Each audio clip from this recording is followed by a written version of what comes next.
আসসালামু আলাইকুম ভিউয়ার্স, কেমন আছেন সবাই? শামিমাস ক্রিয়েটিভিটিতে আপনাদের সবাইকে স্বাগতম।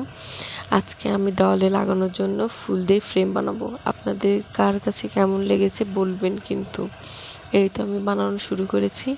প্রথমে কাগজটিকে 4 ভাঁজে ভাঁজ করব, তারপরে ফুলের শেপে কলম দিয়ে আঁকিয়ে নেব। তারপরে কেচি দিয়ে এখন কেটে নেব।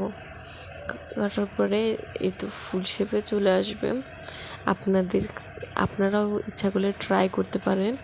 কে কে ট্রাই করেছেন কমেন্টে বলতে কিন্তু ভুলবেন না। আমার এই ছোট্ট চ্যানেলে সবাই সাপোর্ট করবেন, পাশে থাকবেন। আমার ভয়েসটা তেমন একটা সুন্দর না, এই ফার্স্ট আমার ভয়েস দেওয়া ইউটিউবে, এই প্রথম ভয়েস দিচ্ছি। ভয়েস তেমন একটা সুন্দর না, সবাই ভয়েসটা একটু ইগনোর করবেন। আর আশেপাশে একটু শব্দ হচ্ছে, আমাদের এখানে বিল্ডিংয়ের কাজ চলছে, এই জন্য আশেপাশে প্রচুর শব্দ, সবাই শব্দকে ইগনোর করবেন। আর এই তো আমার ফুল কাটা শেষ। এখন কিভাবে বানাতে হয় সেটা দেখাবো। প্রথমে একটা পাপড়ি কাটবো, এই তো কেটে নিচ্ছি। এরপরে 2টা, এরপরে 3টা, এরপরে 4টা, এভাবে আমরা সব কেটে নেব। ফ্রেমটা আমি আগেই বানিয়ে নিয়েছিলাম কার্ডবোর্ড দিয়ে, এরপর কালো কাগজ দিয়ে মুড়িয়ে নিয়েছি। ফ্রেম বানানোর সময় ফোনে চার্জ ছিল না, এই জন্য আর ভিডিও করতে পারিনি, তার জন্য দুঃখিত। কাটা শেষে আমরা একটা একটা করে আঠা লাগিয়ে নিব। আঠা লাগানো শেষে এখন আমরা হাতে চাপ দিয়ে, আলতো চাপ দিয়ে একটু পাপড়িগুলো বেঁকিয়ে নিব। কেউ চাইলে কলম ইউজ করতে পারেন, কলমের শীষ দিয়েও করা যায়, আবার চিকন কাঠি দিয়েও করা যায়। আমি হাত দিয়ে করছি। এভাবে আস্তে আস্তে হাত দিয়ে চাপ দিয়ে নেবেন, এরপরে লাগাবেন, একটু ক্রস করে লাগাবেন, পাপড়ির ফাঁকে ফাঁকে লাগাবেন একটা একটা করে। এই তো আমার লাগানো শেষ। ফুল কেমন হয়েছে বলবেন। এই তো আমার গোলাপ বানানো হয়েছে। আমার কাছে পার্সোনালি এই ফুলগুলো অনেক সুন্দর লাগে। আপনাদের জন্য আবার রিপিট করছি, আবার একটা করে পাপড়ি, এরপর 2টা পাপড়ি কাটবো, এরপর 3টা, এরপর 4টা পাপড়ি কাটবো। যারা যারা দেখেন নাই প্রথমে আবার দেখে নেন ভালো করে। এরপর 4টা, এবার আঠা লাগাই নেব আলতো হাতে। আঠা ফেভিকল আঠা সাথে সাথে লাগে না, একটু দেরি হয়, এজন্য একটু জোরে চাপ দিব। লাগানোর সময় সুন্দর করে লাগিয়ে নিব। أشرقت نفسي بنور من فؤادي حينما رددت يا رب العباد وانتشت روحي وصار الدمع يجري يا إلهي خذ بقلبي للرشاد أشرقت نفسي بنور من فؤادي حينما رددت يا رب العباد وانتشت روحي وصار الدمع يجري يا إلهي خذ بقلبي للرشاد نفسي بنور من فؤادي حينما رددت يا এই তো আমার সব ফুল বানানোর শেষ। আপনাদের সাথে গল্প করতে করতে সবাইকে রমাদান মোবারক। আজকে থেকে তো সেহরি খেতে হবে। কে কে 30টা রোজা রাখবেন কমেন্টে বলবেন। আমি তো 30টা রোজা রাখার নিয়ত করছি।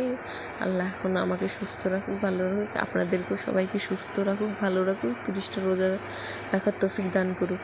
এই তো আমি সবুজ কাগজ কেটে নেব, নেওয়ার পরে এক কোণা থেকে হালকা করে চাপ দিয়ে মুড়িয়ে নেব, কাঠির মতো করে বানিয়ে নেব। এভাবে ফোল্ড করে কাঠির মতো অনেকগুলো বানিয়ে নেব। বানিয়ে নেওয়ার পরে হালকা করে এক কোণা থেকে চাপ দিয়ে গোল করে ছেড়ে দেব। হালকা করে ভালো করে দেখে নেন, চাপ দিয়ে মুড়িয়ে ছেড়ে দেব, লতার মতো করে বানিয়ে নেব। এই তো আমি বানিয়ে নিচ্ছি লতার মতো করে।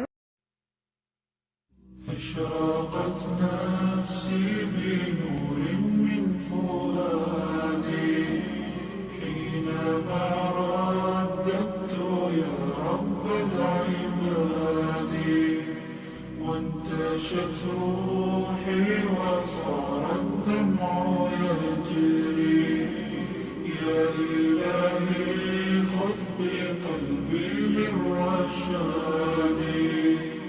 أشرقت نفسي লতাগুলোর পিঠে আঠা লাগিয়ে একটু জোরেই প্রেস করব, হালকা করে করলে খুলে আসবে। এভাবে লতার মতো করে বানিয়ে নেব।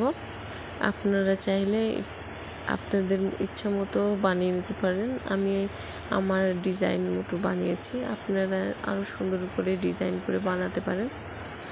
তো এভাবে আঠা দিয়ে আস্তে আস্তে চাপ দিয়ে লতার মতো করে বানিয়ে নিচ্ছি। আমার একটা লতা বানানো শেষ, আমি আরেকটা লতা বানাচ্ছি।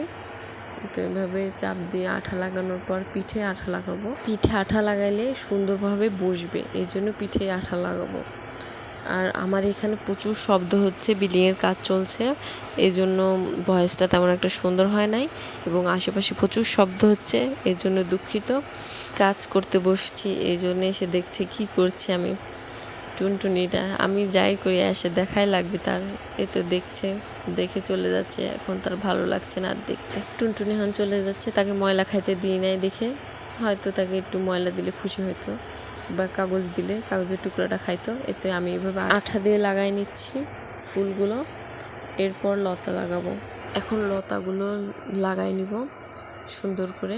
نفسي بنور من فؤادي حينما رددت يا رب العباد وانتشت روحي وصار الدمع يجري يا إلهي خذ بقلبي للرشاد أشرقت نفسي بنور من فؤادي حينما رددت يا رب العباد وانتشت روحي وصار الدمع يجري يا إلهي خذ بقلبي للرشاد